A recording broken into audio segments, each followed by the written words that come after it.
Alright, what's up guys, it's your boy Jay and welcome to another episode of the Stanley Parable Ultra Deluxe Edition. Now, we got to adjust the slider until the computer is barely visible.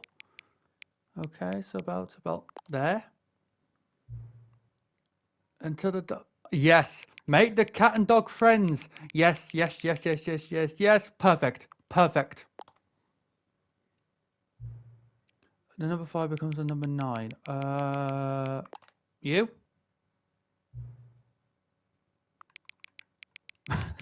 Okay, this is gonna be the final one now, probably. Which of these two made-up words below is the most appealing to you? Awkward, boy, boy, because it has the word boy, like B-O-Y. Okay. If I can get my phone, yeah, I can give it a time.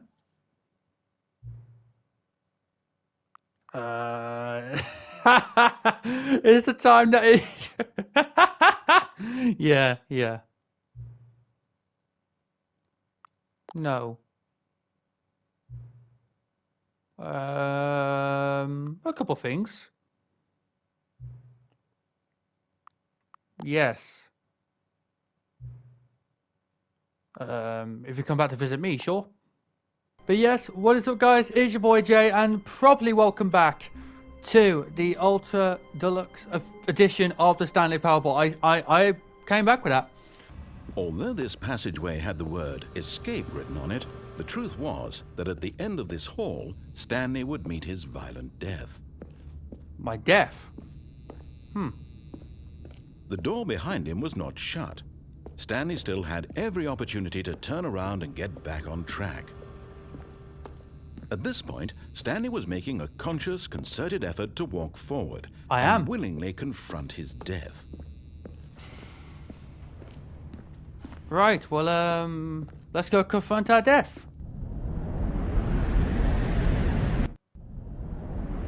Whee! Oh, what's going on? What the?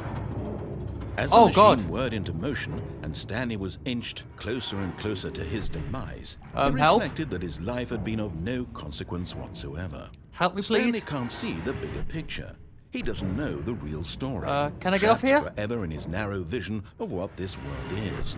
Perhaps his death was of no great loss, like plucking the eyeballs from a blind man.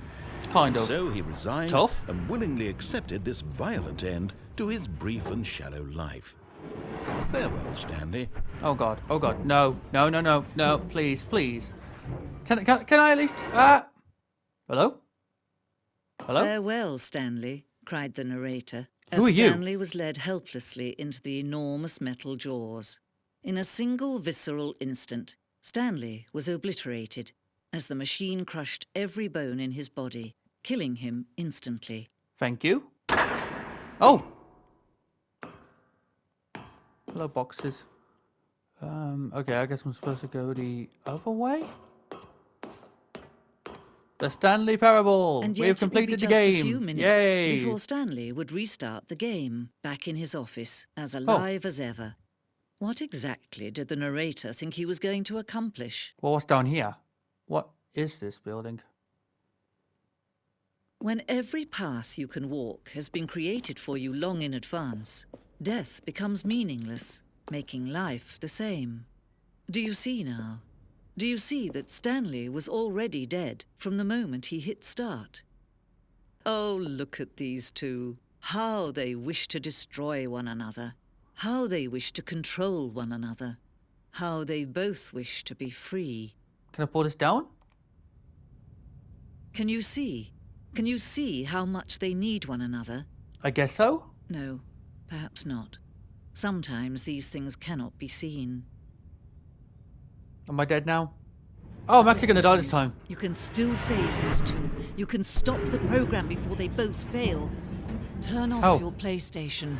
There's no other way to beat this game. I'm not turning it off. As long as you move forward, you'll be walking someone else's path. Stop now and it'll be your only true choice. I'm not turning off the PlayStation. I can't save the recording then. Don't let time choose for you. 5-1. Coming to a staircase, Stanley walked upstairs to his boss's office. Actually, we're walking downwards. We're walking down. We're going to see what is beyond here. But Stanley just couldn't do it. He considered the possibility of facing his boss, admitting he had left his post during work hours. He might be fired for that. And in such a competitive economy, why had he taken that risk? I don't know. All because he believed everyone had vanished? Wait a minute. His boss would think he was crazy. And then something occurred to Stanley. Maybe, he thought to himself, maybe I am crazy. All of my co-workers blinking mysteriously out of existence in a single moment for no reason at all. None of it made any logical sense. Neither and does as Stanley pondered this, he began to make other strange observations. For example, why couldn't he see his feet when he looked down? Why did doors close automatically behind him wherever he went? Good point. And for that matter, these rooms were starting to look pretty familiar. They are. Simply repeating. Probably. No, Stanley said to himself, this is all too strange. This can't be real. And at last, he came to the conclusion that had been on the tip of his tongue. I'm crazy. He just hadn't found the words for it.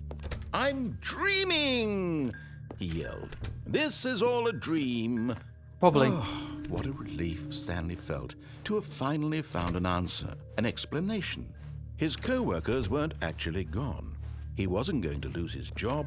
He wasn't crazy after all. And he thought to himself, I suppose I'll wake up soon. Probably. I'll go back to my boring real-life job pushing buttons. I may as well enjoy this while I'm still lucid. Yeah. So, he imagined himself flying and began to gently float above the ground. Whoa! Whoa! Then he imagined himself soaring through space on a magical starfield, and it too appeared. It was so much fun, and Stanley marveled that he had still not woken up. How was he remaining so lucid? I don't know. Perhaps the strangest question of them all entered Stanley's head. One he was amazed he hadn't asked himself sooner. Why is there a voice in my head dictating everything that I'm doing and thinking? I don't know. Now the voice was describing itself being considered by Stanley, who found it particularly strange. I'm still finding it dreaming strange. about a voice describing me, thinking about how it's describing my thoughts, he thought.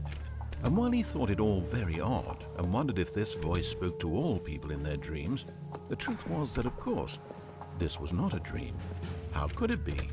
Was Stanley simply deceiving himself?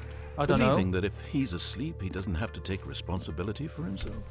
Maybe. Stanley is as awake right now as he's ever been in his life. I am? Now, hearing the voice speak these words was quite a shock to Stanley. After all, he knew for certain, beyond a doubt, that this was in fact a dream. Did the voice not see him float and make the magical stars just a moment ago? How else would the voice explain all that? This voice was a part of himself too. Surely, if he could just... He would prove it. He would prove that he was in control, that this was a dream.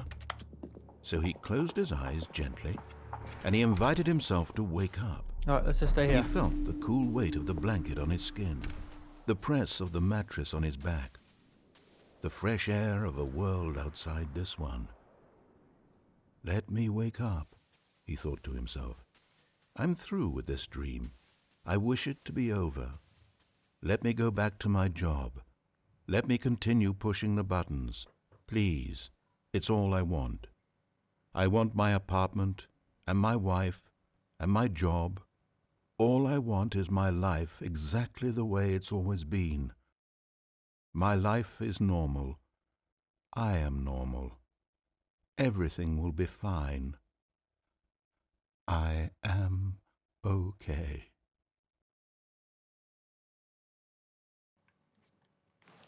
I'm still here? Oh no, no, no, no, no. Stanley began screaming. Please, someone wake me up. My name is Stanley. I have a boss. I have an office. I am real. Please, just someone tell me I am real. I must be real. I must be. Can anyone hear my voice? What's going on? What's going on? Whoa, whoa, whoa, whoa. And everything went black. This is the story of a woman named Mariella. Hello, Mariella. Mariella woke up on a day like any other. Okay. She rose, got dressed, gathered her belongings, and walked to her place of work. Oh, I'm But dead. on this particular day, her walk was interrupted by the body of a man who had stumbled through town talking and screaming to himself, and then collapsed dead on the sidewalk. And although she would soon turn to go call for an ambulance, for just a few brief moments she considered the strange man. He was obviously crazy, this much she knew. Right. Everyone knows what crazy people look like. And in that moment, she thought to herself how lucky she was to be normal. I am sane. I am in control of my mind. I know what is real and what isn't. Lucky It woman. was comforting to think this, and in a certain way, seeing this man made her feel better. She sounds like a bitch. Then she remembered the meeting she had scheduled for that day. The very important people whose impressions of her would affect her career, and by extension, the rest of her life. True. She had no time for this, so it was only a moment that she stood there, staring down at the body. Then hopefully called an And then ambulance. she turned and ran. But yeah, ladies and gentlemen, thank you so much for watching this episode. Please remember to like, comment, subscribe, and peace.